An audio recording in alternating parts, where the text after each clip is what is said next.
एक प्रथम कोटि की अभिक्रिया की अर्ध आयु 400 सेकंड है, इसका वेग स्थिरांक क्या होगा? 2019 में ऑब्जेक्टिव क्वेश्चन में पूछा गया ये न्यूमेरिकल आज की इस वीडियो में हम करेंगे सोल्व। तो चलिए फिर कॉपी और पेन निकाल लीजिए और सोल्व करते हैं आज का अपना ये न्यूमेरिकल।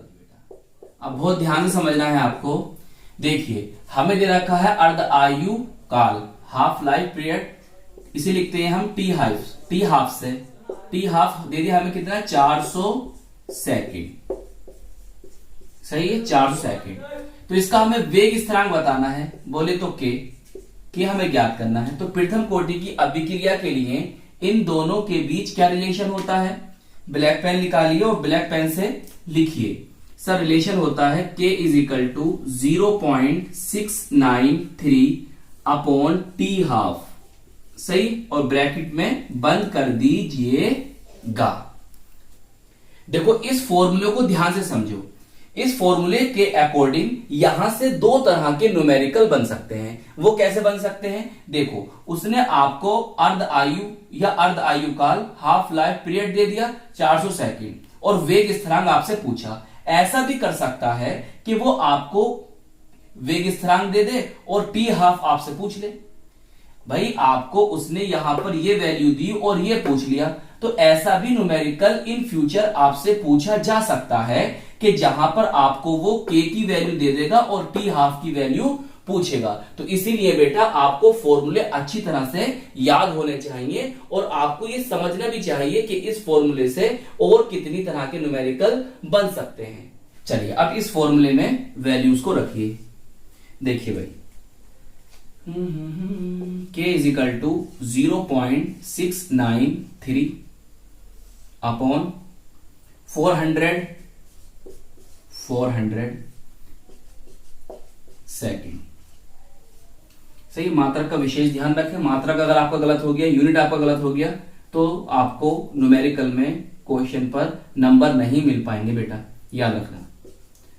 चलिए देखो इस पॉइंट को हटाऊंगा तो 3 जीरो नीचे बढ़ाऊंगा, तो 3 जीरो वो 2 जीरो, ये कितना होगा? 5 जीरो। तो मैं इसे ऐसे लिख सकता हूं 4 इंटू 10⁵। बोलिए जी सर, लिख सकते हो इस तरह से।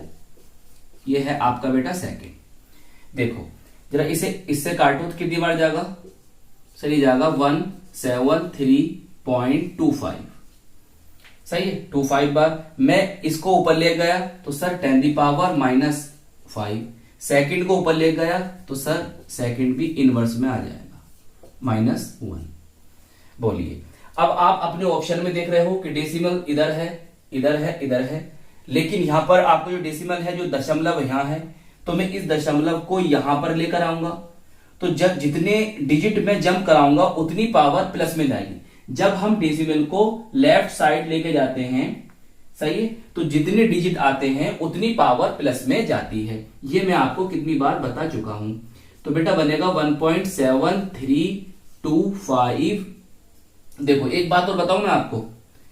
देखो ये 5 है और 5 से पहले कौन है? सर एक सम संख्या है, बोले तो इवन नंबर है। तो जब 5 से पहले कौन हो? इवन नंबर होगा ना। तो हम जब 5 को हटा देंगे तो ये 2 का 2 ही रहेगा।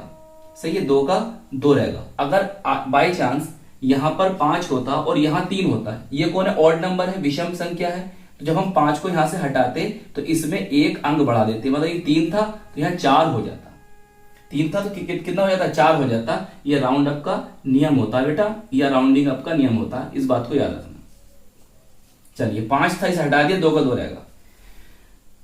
तो 10⁻, कितना हो जाएगा? अब ये मैं इधर लेकर आऊंगा 10⁻प्लस के 2 पावर में 10⁻2 और 10⁻⁻5, और ये बेटा आपका सेकंड इनवर्स या पर सेकंड भी बोल सकते हो।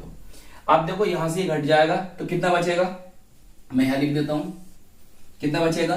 तो K is equal to 1.7332 into 10⁻⁻3। देखो -3 तो बचेगा, -3 और क्या आएगा? शॉर्ट में लिख दूं सेकंड इनवर्स या पर सेकंड भी बोल सकते हो। बताइए कौन सा ऑप्शन है? इस तरह बेटा बिल्कुल ये सही आया है, इसे भाग दोगे इतना ही आएगा। तो ऑप्शन देखो, आपका पहला ऑप्शन इसमें मिल रहा है, तो ऑप्शन फर्स्ट इसका आंसर होगा।